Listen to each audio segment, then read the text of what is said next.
national du parti. De l'autre côté, Augustin Kabouya s'est dit non concerné par ces revendications qu'il qualifie de fantaisistes.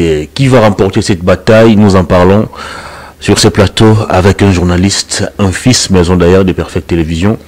Il s'appelle Gamik Nkangi. Bonjour, bienvenue. Bonjour, chers confrères, et bonjour également à tous les nombreux téléspectateurs de Perfect Télévision et puis Peter Tiani, RDC. Également mes salutations à tous les héros dans l'ombre. Là, je vois les régisseurs, les caméramans, ainsi de suite. Comment allez-vous? Oui, je vais bien, en forme. On se bat, on tient les coups. Malgré tout ce qui se passe dans notre pays, j'ai profité directement pour adresser mes pensées sincères et pieuses à l'égard de tous les Congolais. Parce que ce que nous sommes en train de vivre, c'est indépendamment de notre bonne volonté, surtout la population, mais c'est la faillite de nos autorités. Nos dirigeants ont échoué, et surtout lamentablement. Et plus pire encore, ces dirigeants veulent ou voudraient nous museler, voudraient à ce que nous ne puissions plus parler de cela. Ça fait tellement très mal, et je me pose la question, la République démocratique du Congo, les Congolais deviennent de plus en plus la risée du monde, et ça inquiète. Très bien, je suis heureux que vous puissiez soulever ce point relatif pratiquement au musellement de la presse. Il se passe des choses dans la partie est du pays, et de l'autre il y a le CESA qui nous interdit d'en parler. Au niveau des Maïndombe également on tue, mais on ne sait pas jusque-là développer une communication politique qui peut nous permettre aussi de faire face à l'ennemi qui utilise aussi le numérique, bref, tout ce qui va avec la communication. Est-ce qu'à ce jour, on peut encore parler d'une presse libre dans ces pays? Il n'y a plus de presse. Ce qui est vrai en politique, un politicien ne peut jamais vouloir d'une presse libre. Là, c'est évident. On ne peut pas, en tout cas, se voiler des faces. Un politicien, surtout en Afrique, où nous savons très bien nos dirigeants sont toujours dans la mégestion, dans la mauvaise gouvernance, ainsi de suite, logent toujours beaucoup de choses dans leur tiroir, des détournements, des corruptions, ainsi de suite, de la malversation financière, d'où un politicien africain ne peut en aucun cas vouloir une presse libre. Ce qui est vrai, en démocratie, la presse doit être libre. Et là, c'est l'idéal. Mais sur le terrain, en Afrique surtout, ça se passe autrement, bien qu'évidemment sous d'autres cieux également.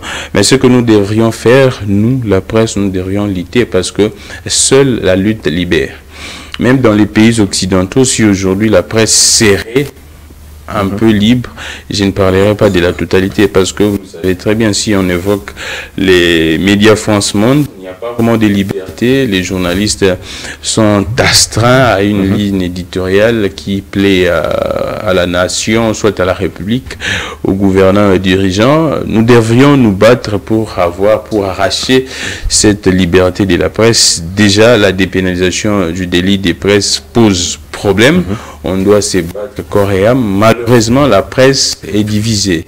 Déjà, pourquoi malheureusement, la presse est divisée. Pourquoi? Parce que les journalistes se sont paupérisés, les journalistes se sont appauvris, les journalistes se sont privés des moyens de leur profession, soit de leur travail. Et cela est fait à dessein, cela est fait sciemment pour maintenir, pour rendre des journalistes comme des marionnettes, pour faire des journalistes des marionnettes.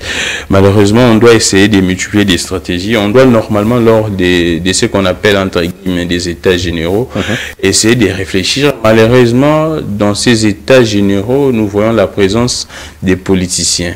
Or, ce sont ces mêmes politiciens qui nous privent des moyens pour que nous soyons manipulés. Là, on doit se le dire. C'est ça la réalité. Si aujourd'hui, même dans...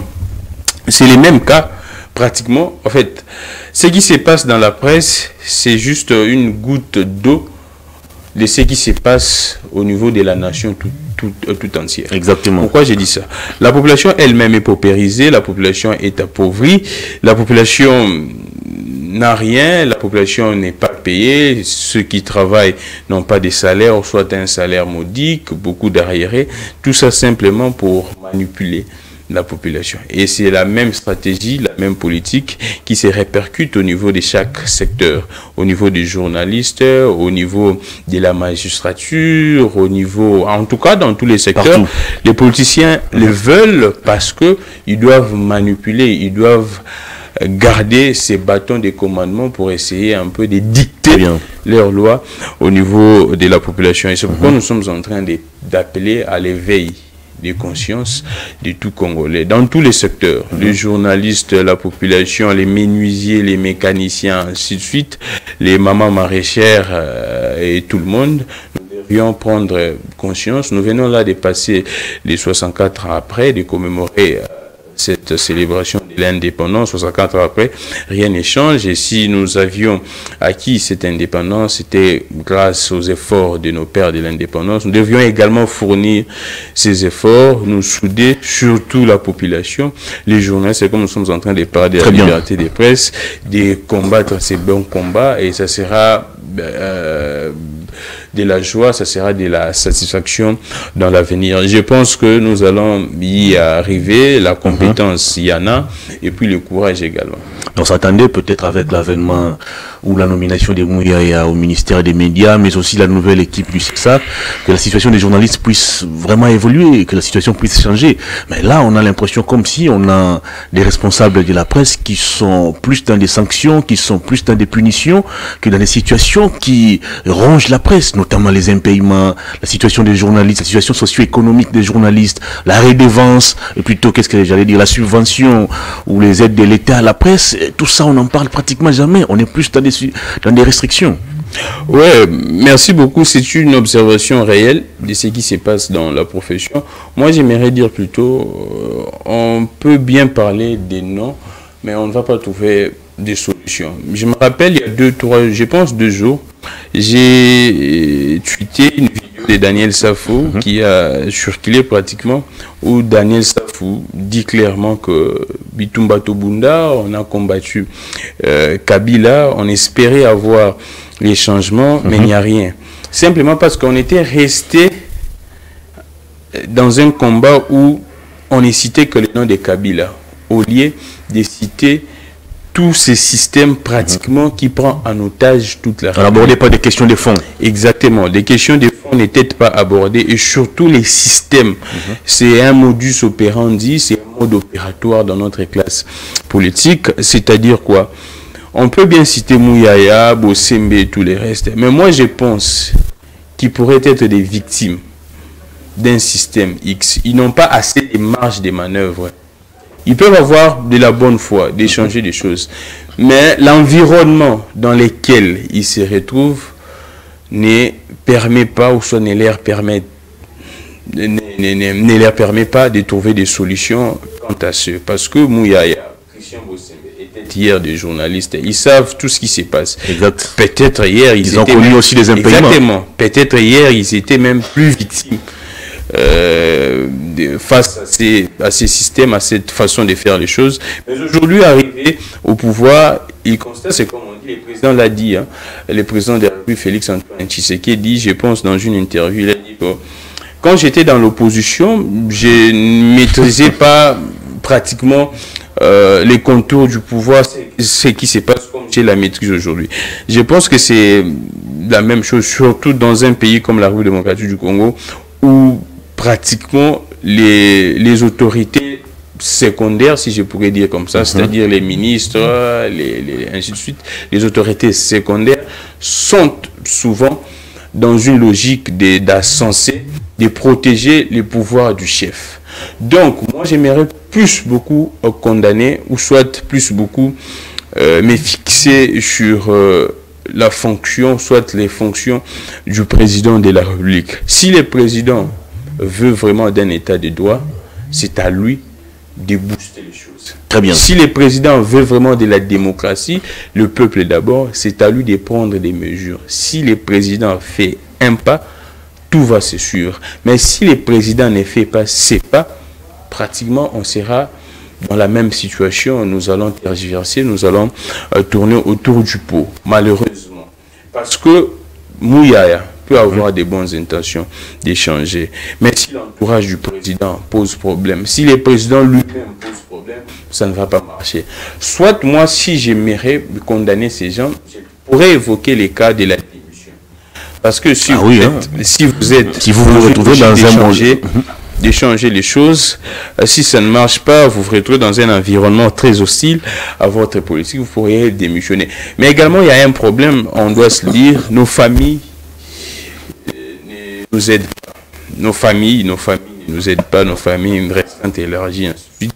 Imaginez un peu, vous êtes ministre, et que parce que vous avez une politique pour essayer un peu d'échanger les choses et que votre chef aurait refusé, et que la classe politique, que votre parti politique, votre pouvoir aurait refusé, et puis vous dites à votre femme que non, tiens, je suis ministre, bien que je le suis, je démissionne. Pratiquement, on va vous prendre pour un sorcier, quelqu'un qui serait envoûté. C'est même ça, une pesanteur énorme qui pèse chez les individus, surtout en Afrique. Quand vous avez une part de responsabilité et que vous décidez de démissionner, c'est d'abord votre famille, votre entourage qui seront là pour dire non, t'inquiète, restez là, c'est ça les problèmes. Donc c'est un problème qu'on doit généraliser, on doit vraiment analyser cela, un problème sociétal, prendre des décisions un peu qui pourraient nous pousser, qui pourraient pousser également les pays à aller loin. Merci. Allez, on va parler actualité. D'abord, cette crise au niveau de l'UDPS, tout est parti de cette correspondance du docteur Eteni Longondo, ancien ministre de la Santé, secrétaire national au sein de ces partis politiques, qui avait saisi le secrétaire général Augustin Kabouya pour exprimer sa désolation en rapport avec le fonctionnement du parti. Malheureusement, la situation a dégénéré. C'est des attaques, c'est des meetings d'un côté, des meetings de l'autre. Et jusqu'à ce jour, on ne sait plus maîtriser la situation. Est-ce qu'au regard des revendications ou des faits mis à charge d'Augustin Kabouya, est-ce qu'on peut dire que ceux qui réclament ont raison et que Kabouya a tort? Bon, ce qui se passe au sein de l'UDPS, bon, j'ai vu Eteni Longondo qui s'est en train de revendiquer la restructuration. Beaucoup de choses ne marchaient pas. Les militants ne sont pas embauchés, engagés. Les militants restent au chômage. Ainsi, les combattants, comme ils ont l'habitude de les appeler. J'ai vu également Jeko Beya. Bref, les partis ne marchent pas bien. J'ai suivi également Paul Chilungu chez mon frère Israël Mutombo, les confrères Sango que je salue.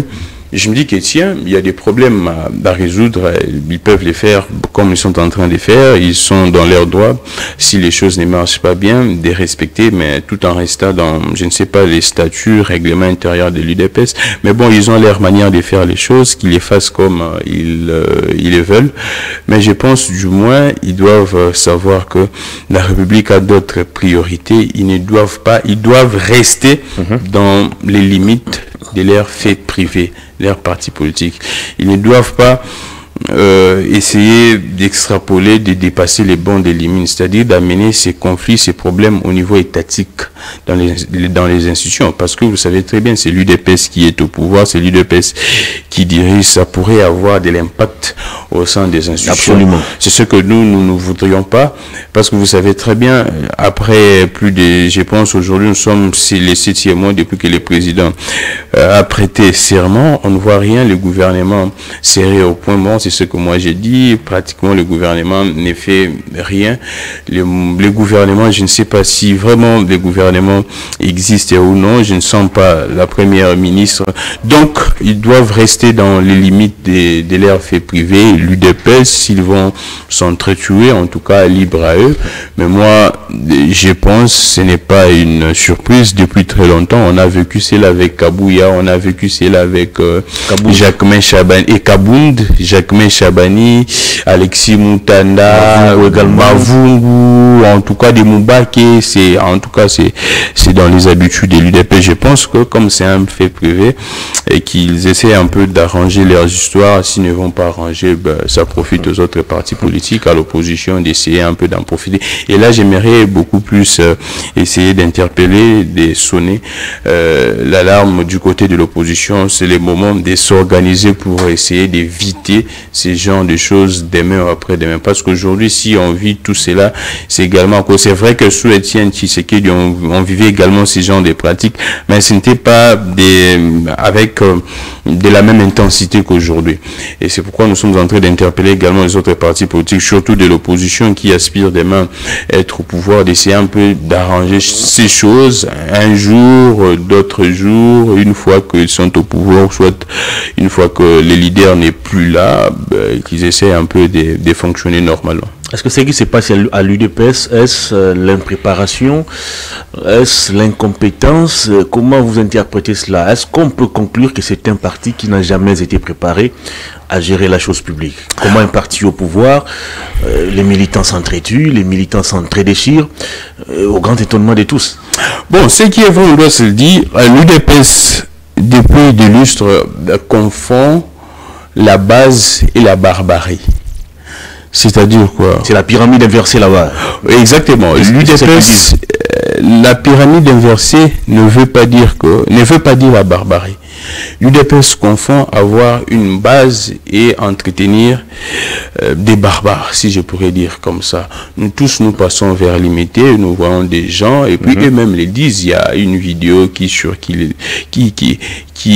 circulait un moment où nous voyons une maman qui dit clairement que non, Augustin Kabou, il y a soit si pas Kabou, il y a les dirigeants de l'UDPS, Batikela Bisoka, Bati Champa, Masanga, Yakolangwa, Bapé Sarbajen, un peu de ces genres.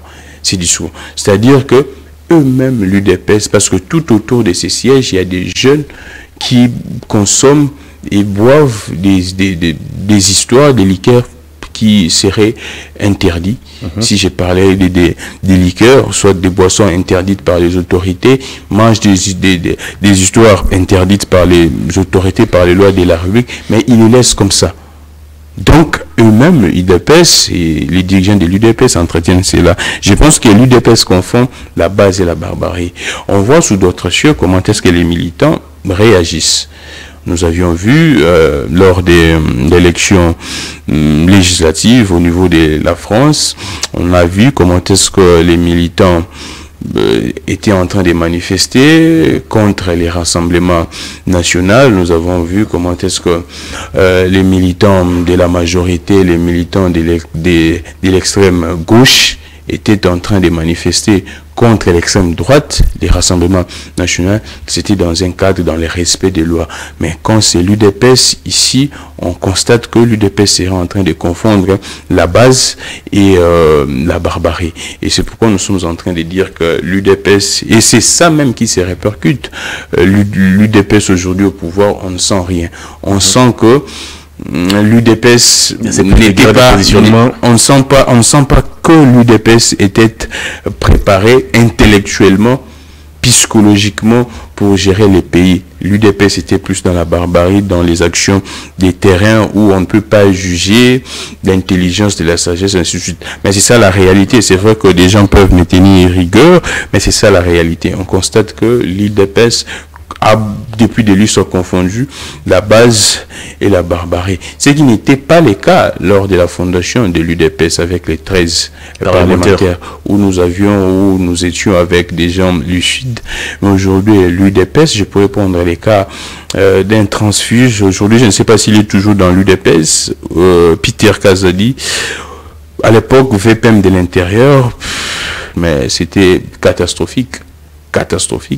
Un VPM de l'intérieur qui ne maîtrisait pratiquement rien et pourtant il venait de l'UDPS. On sent que l'UDPS d'aujourd'hui, ce n'est pas l'UDPS des 13 parlementaires. C'est vrai qu'on pourrait dire qu'il n'y a pas de succès sans successeur, et ce qui nous pousse même à essayer un peu d'éclater qu'est-ce qui n'a pas marché. Est-ce que ce sont eux qui n'ont pas voulu d'assimiler bien les leçons dispensées par Étienne Tshisekedi? Je me dis, c'est déplorable même. comme c'est un fait privé, s'ils veulent s'entretuer, en tout cas, libre à eux. Alors aussi déjà, dans la répartition de certains postes de responsabilité, les gens s'entretuent comme ça. Et qu'est-ce qui va arriver en 2028 lorsqu'il sera question de désigner un dauphin? Parce qu'à ce jour, l'accord de Nairobi n'existe plus. Félix Tshisekedi sera peut-être contraint de choisir soit dans l'UDPS, soit en dehors de l'UDPS. Qu'est-ce qui va arriver en ces moments? Et puis, pour ces deuxième et dernier quinquennat, est-ce que le président se sent encore à l'aise de fonctionner avec des personnalités de son parti politique qui ont du mal à se mettre d'accord sur un certain nombre de principes? Bon, ce qui se passe à l'UDPS, en tout cas, ce qui est vrai, comme je disais, l'UDPS a sa manière particulière de fonctionner. On ne sent pas la logique, on ne sent pas le respect des textes. Même nous tous, nous avions critiqué à un moment ce qu'on appellerait les mandats spéciaux. Jusqu'à présent, ça reste ainsi. Par des juristes. Exactement. Ce n'était pas des chimistes. Exactement. C'est ce que j'ai dit. L'UDPS, jusqu'à présent, et la personne qui aurait confectionné ces mandats spéciaux, ce serait le fameux Peter Kazadi, qui a fait piètre figure au niveau de la vice-primature de l'intérieur. Mais en passant, je pourrais oublier, je venais d'apprendre aussi que le communicateur Kinana serait arrêté. Oh, il est arrêté? Oui, on vient de m'écrire, il venait d'être arrêté. Apparemment, il y avait... suspension par le CESAC. Oui, il était suspendu depuis hier. Bon, aujourd'hui, on vient de m'écrire. Comme je suis en train de parler là à l'instant, j'ai vu des appels et puis il y a eu un message qui est entré. On m'a dit que non, Kinana est aux arrêts. Je sais que j'apprenais que la SNEL, par l'entremise de son DG, aurait porté plainte contre Kinana. Là, c'était une information que je voudrais essayer un peu de donner. Mais bon, on continue. Comme je disais, l'UDPS, on le sait, nous tous, comment est-ce que ça fonctionne. Il n'y a pas vraiment assez de respect des textes, il n'y a pas de rigueur. C'est pratiquement l'émotion. L'émotion de la base, c'est comme ça, j'ai dit que l'UDPS confond la base et la barbarie. Ces grands désordres. À qui profitent ces grands désordres? À personne, malheureusement. Et c'est pourquoi vous allez voir dans ces partis politiques, on dit que les sièges n'ont pas des installations hygiéniques. Les sièges n'ont pas de latrines, ainsi de suite. Et quand vous suivez Paul Chilumbu qui dit que après 6 ans au pouvoir, l'interfédéral UDPS Tchango s'est ouvert dans un garage, dans des restaurants, ainsi de suite. Quand vous avez présenté une maquette visant à rénover le siège de l'UDPS. Exactement. C'est Kabound, c'est vrai, Kabound était défenestré. Bon, on ne sait pas la suite c'est quoi. Déjà, ça pose un sérieux problème avec la gestion de l'argent des cartes. Des membres qui ne sont jamais imprimés. Exactement. On ne sait pas qui est membre de l'UDPS. Moi, si je pourrais dire, l'UDPS serait un parti atypique, un parti vraiment très atypique où nous voyons pratiquement, on ne sent pas dans les débats au sein de l'UDPS de l'intellectualisme. On ne les sent pas. En tout cas, excusez-moi, mais on ne sent pas de l'intellectualisme, un débat d'idées au sein de l'UDPS. On sent plus les biceps. On sent plus les biceps, on sent plus ce qu'on voit là.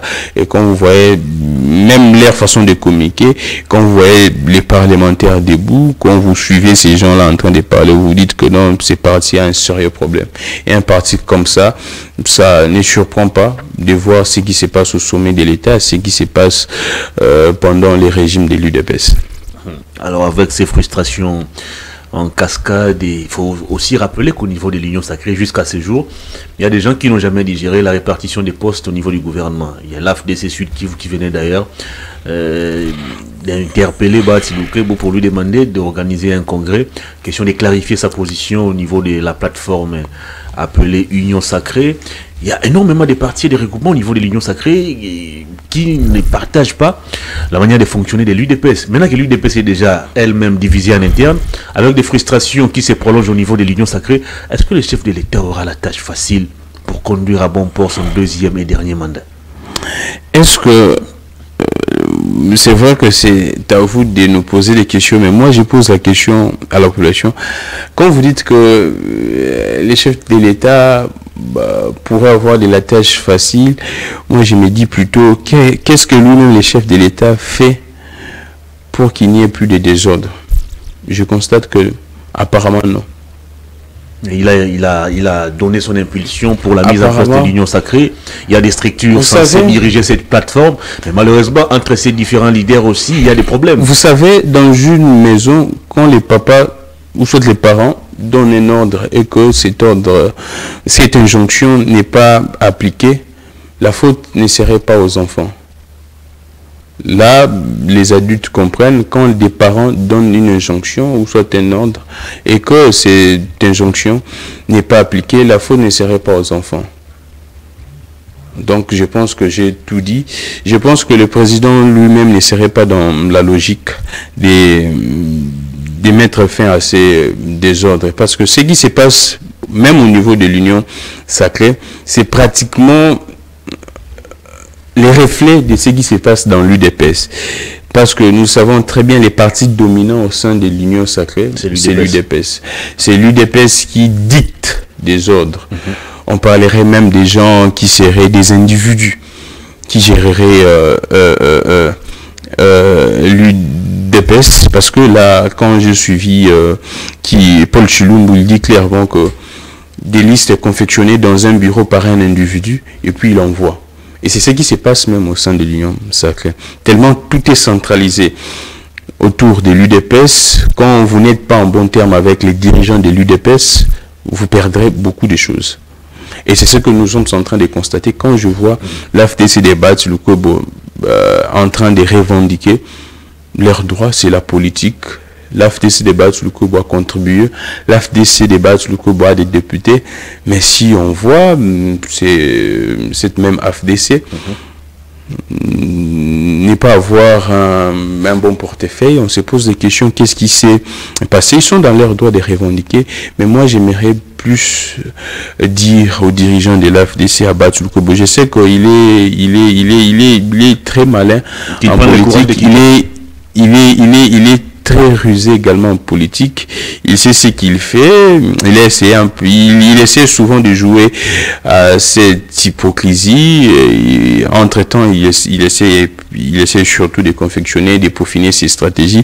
Je pense qu'il doit avoir le courage de dire, surtout lui-même, parce que là, c'est militants qui parlent. C'est vrai qu'on pourrait directement comprendre que ça pourrait venir de lui, mais lui-même d'abord, il doit s'exprimer, il doit délier sa langue. Il doit vraiment délier sa langue. Il ne doit pas handicaper ses propos, ses paroles. Il doit dire ouvertement qu'il n'est pas content de ce qui se passe. Il n'y a pas seulement AFTC. Je vois également ACP des Gentini Ngobila qui subit pratiquement le même sort. Eliezer Tambou également a subi le même sort. Eliezer même qui dit clairement aujourd'hui, c'est plus les gens qui sont venus du FCC et qui les kabylistes, exactement, les transfuges du FCC qui occupent pratiquement les grands postes. Je constate que c'est la manière de faire de l'UDPS. Et quand vous suivez Paul Chilumbu, c'est pratiquement, on sent que c'est du népotisme, clientélisme, les favoritismes. Il n'y a rien de logique. C'est pourquoi je disais que l'UDPS ne fonctionnerait pas vraiment dans une certaine logique, surtout intellectuelle. Très bien, allez, on va aborder les dossiers brûlants de l'actualité. Cette lettre ou cette correspondance du procureur général près la Cour des comptes adressée à Jules Alinguetti, inspecteur en chef de l'IGF, qui est habitué à accabler certains dirigeants à travers des rapports, à travers des enquêtes. Et cette fois, c'est lui-même qui est dans les viseurs du PG près la Cour des comptes. À lire sa correspondance, Alinguetti aurait établi un contrat avec la GECAMI, les inspecteurs de l'IGF qui seraient transformés en des simples consultants au profit de lui-même Alinguetti. Est-ce que vous pouvez nous éclairer un peu ces dossiers? Bon, j'ai vu également les documents sur la toile. C'est vrai, les gens qui essaient de communiquer là-dessus en sont la manipulation. il ne donne pas l'information comme telle. Je pense que je pourrais retrouver ces documents. Sinon, je pourrais avoir ça. En tout cas, je pourrais chercher ça. Mais j'aurai ça toujours. Oui, les documents est là. Je pense que les documents se trouvent dans les réseaux sociaux. Les gens peuvent très bien lire ces documents et ils vont comprendre ce qui se passe. Même tous les documents que ces gens brandissent jusqu'à présent, jusqu'à preuve du contraire, je me dis que je reste un peu réservé sur l'authenticité de ces documents. Jusqu'à présent, la Cour des comptes ne s'est pas prononcée si c'est un faux document ou un vrai document. C'est des documents relayés par des journalistes. Exactement. On sait comment est-ce que Moïse Ouba tweeté, on sait comment est-ce que ça se passe. Il y a je citerai le nom, Maïs Chibangu, qui avait pondu un documentaire. Aujourd'hui, il a supprimé ses documentaires. C'est-à-dire c'est pour dire que bien que les journalistes peuvent être crédibles, là je ne discute pas sur la crédibilité de nos confrères, ce sont de bons journalistes, des meilleurs journalistes, mais ils peuvent s'y arriver qu'ils se trompent de leurs sources. Je pense que jusqu'à présent, l'authenticité de ces documents reste à prouver, mais du moins si nous analysons les faits avec ces documents qu'on nous présente, déjà les premiers paragraphes disent ceci. La Cour des comptes fait un communiqué officiel sur quoi le procureur général près la Cour des comptes informe l'opinion tant nationale qu'internationale. Déjà, cette première phrase laisse à désirer. Comment est-ce que le procureur général près la Cour des comptes peut informer l'opinion nationale tant internationale? Je me pose la question. Au nom de la redevabilité peut-être. À l'opinion internationale peut-être. La justice est réservée. La justice est un domaine de souveraineté d'un État. C'est vrai qu'on ne peut pas parler, c'est vrai que la Cour des comptes, ce n'est pas vraiment la justice comme telle, mais du moins, il y a des juges, il y a des magistrats. Une histoire comme la Cour des comptes, qui émane de l'Assemblée nationale, pourquoi ne pas dire que je prends à témoin l'Assemblée nationale?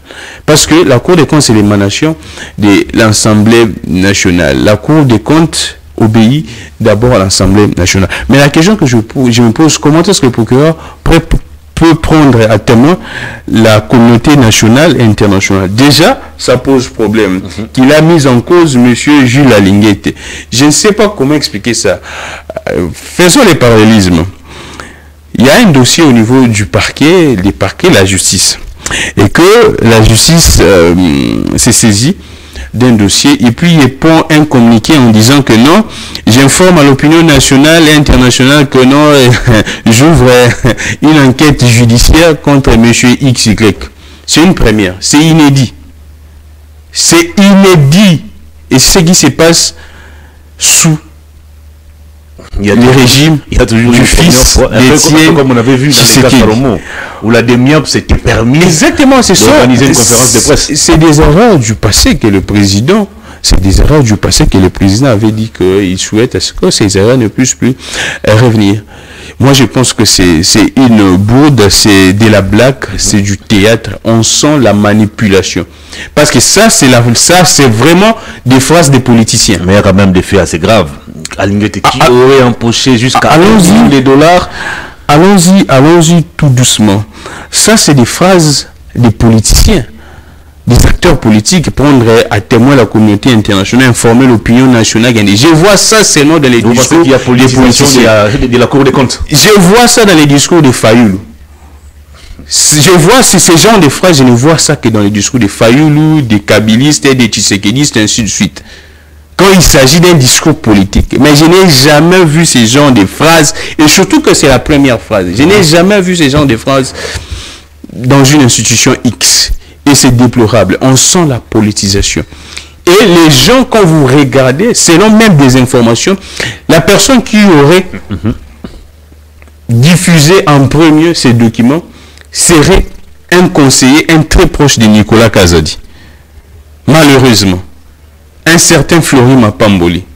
Et quand vous regardez l'équipe des journalistes et des influenceurs qui propagent ces communiqués, on sent que ce journaliste était également en train de défendre. On sent que ce gens était en train de défendre également les camps de Nicolas Kazadi. Mais qu'à cela ne tienne, on entre d'abord parce qu'on doit, on dit toujours, on doit d'abord examiner la forme après les fonds. Aborder le fond. Exactement. Déjà, la Cour des comptes n'est pas habilitée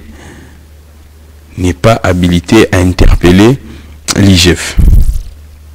Déjà de 1. La Cour des comptes, sur le plan forme, la Cour des comptes n'est pas habilitée, n'a pas ses prérogatives d'interpeller l'IGF. C'est vrai, la Cour des comptes, comme je disais, émane de l'Assemblée nationale. Donc, la Cour des comptes tire son pouvoir de l'Assemblée nationale. Par contre, l'IGF tire son pouvoir du président de la République. Pas de la présidence, mais du président. Il n'y a que le président qui peut interpeller Alingueté. Le président de la République. Soit la Cour des comptes d'informer au président de la République. La Cour des comptes ne peut pas interpeller les inspecteurs des finances. Donc il faut une demande expresse du président de la République pour que la Cour des comptes puisse interpeller et auditionner Alingueté. Et déjà même ça, la Cour des comptes n'a pas cette prérogative. Pourquoi? La Cour des comptes interpelle des gestionnaires. À l'IGF, il n'y a pas de gestionnaires. L'IGF ne gère pas les fonds de l'État. On y va tout doucement. Je prends l'article. Là, c'est la Cour des comptes. Je prends... c'est là. On y va. L'ordonnance loi 87-005 fixant la composition, l'organisation et le fonctionnement de la Cour des comptes du 6 février 1987. On y va de la compétence de la Cour des comptes. On prend la disposition de l'article 23. Je prends l'article 23. Sont soumis à la juridiction de la Cour des comptes en matière de discipline budgétaire et financière. Alors, je pense que là, ça va passer maintenant. Je pense, excusez-nous pour ces petits désagréments. Alors, on commence. L'article 23 de cette ordonnance loi 87-005 fixant la composition, l'organisation et le fonctionnement de la Cour des comptes du 6 février 1987 dit ceci. J'ai lu ça. Sont soumis à la juridiction de la Cour des comptes en matière de discipline budgétaire et financière tout fonctionnaire ou agent de l'État et des entités décentralisées, tout responsable ou agent des établissements publics auteur d'une faute de gestion. Là, je répète, des gens qui peuvent être interpellés au niveau de la Cour des comptes sont soumis à la juridiction de la Cour des comptes en matière de discipline budgétaire et financière, tout fonctionnaire ou agent de l'État, des entités décentralisées, tout responsable ou agent des établissements publics auteur d'une faute de gestion. Et on continue. Article 24. Sont réputés faute de gestion à l'égard de l'État, des entités décentralisées ou des établissements publics définis à l'article 3, le non-respect des règles d'engagement des dépenses. Donc, si vous ne respectez pas des règles d'engagement des dépenses, là, la Cour des comptes va vous interpeller. L'engagement des dépenses sans en avoir le pouvoir ou reçu délégation. L'engagement des dépenses. Là, nous sommes dans la chaîne des dépenses. Aussi longtemps, l'IGF ne fait pas d'engagement. Troisième point, l'engagement des dépenses sans disponibilité de crédit. La dissimulation de nature à permettre la fausse imputation d'une dépense. La procuration à soi-même ou à autrui d'un avantage injustifié sous toute autre forme entraînant un préjudice pour l'État, les entités décentralisées ou les établissements publics. La dissimulation, en tout cas, il y a beaucoup de ce qu'on qualifie comme faute de gestion. On constate que dans tout ce qu'on qualifie comme faute de gestion, l'IGF n'est pas là. L'IGF n'est pas gestionnaire des fonds publics de l'État. L'IGF est un organe de contrôle, d'audit. Pour dire simplement ce qui se passe, c'est la manipulation.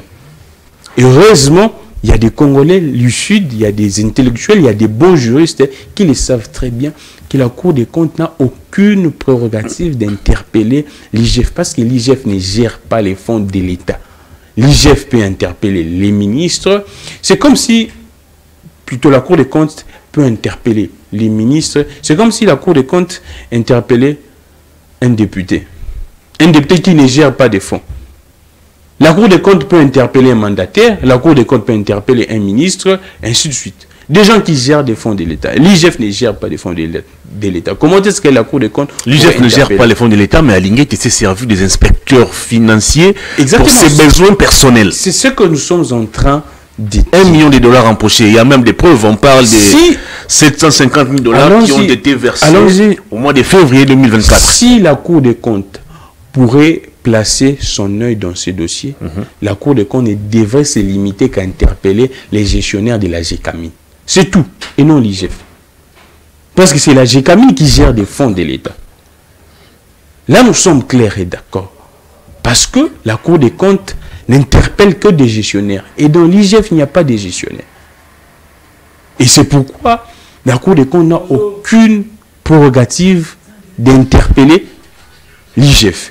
Et je me sens écœuré de constater que je pourrais les appeler les hauts juges parce que la Cour des comptes est en ordre des séances, des préséances, ainsi de suite.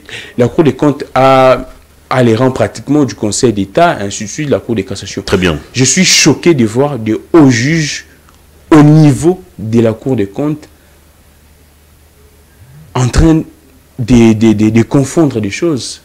Des hauts juges qui seraient incapables de comprendre. Je suis bien d'accord avec vous sur la forme, mais la question des fonds, on parle des pots de vin. On ne peut pas entrer déjà dans les fonds.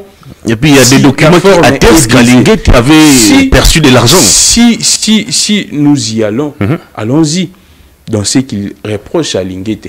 Parce que moi, il n'y a pas de tabou dans les débats. Je vous prends un cas. J'ai ce document, en tout cas, je pense que j'ai ce document.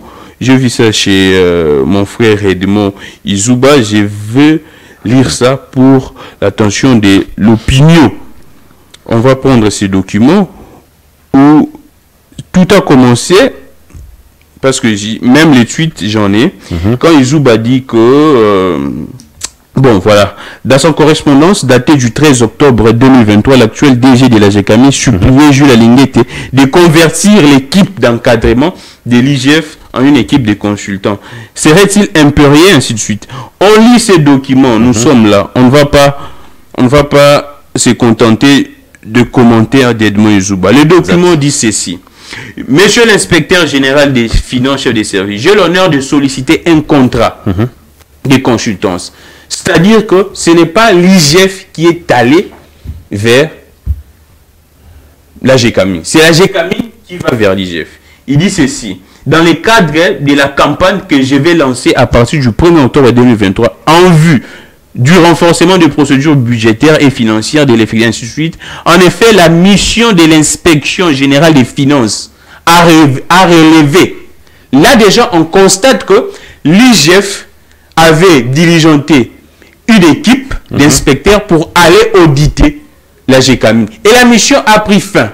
Et c'est pourquoi le document dit ceci. En effet, la mission de l'inspection générale des finances a relevé, après bientôt 3 années d'encadrement de la gestion de la GECAMI, les faiblesses dans l'implémentation de la loi sur les marchés publics et dans les procédures financières budgétaires et l'inefficacité des dispositifs de contrôle interne, notamment dans les sites de production et usines. Très bien. Aussi serait-il impérieux de convertir l'équipe d'encadrement, c'est-à-dire après la mission de l'IGF, la GECAMI demande à l'IGF une mission de conseil, de consultance. C'est-à-dire que tellement ces inspecteurs étaient déjà dans nos portes, dans nos locaux, maîtrisent un peu mieux ce qui se passe.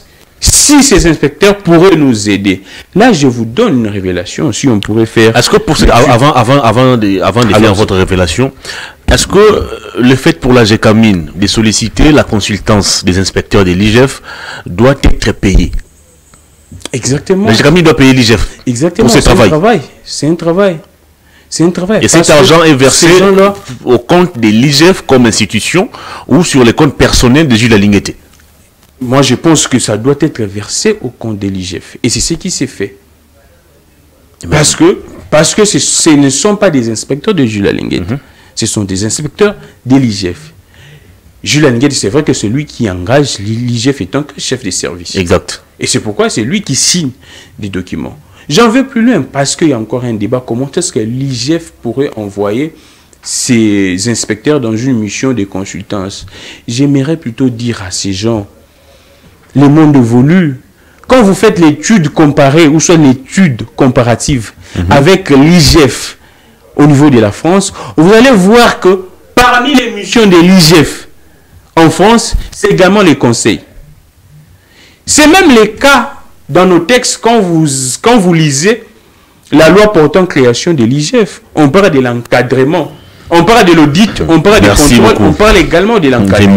Et dans cet encadrement, on voit également des conseils. Moi, je pense que les gens doivent lire. On doit même saluer. Si ce document est vrai et authentique, moi, je salue même l'intelligibilité de Jules Alinguet.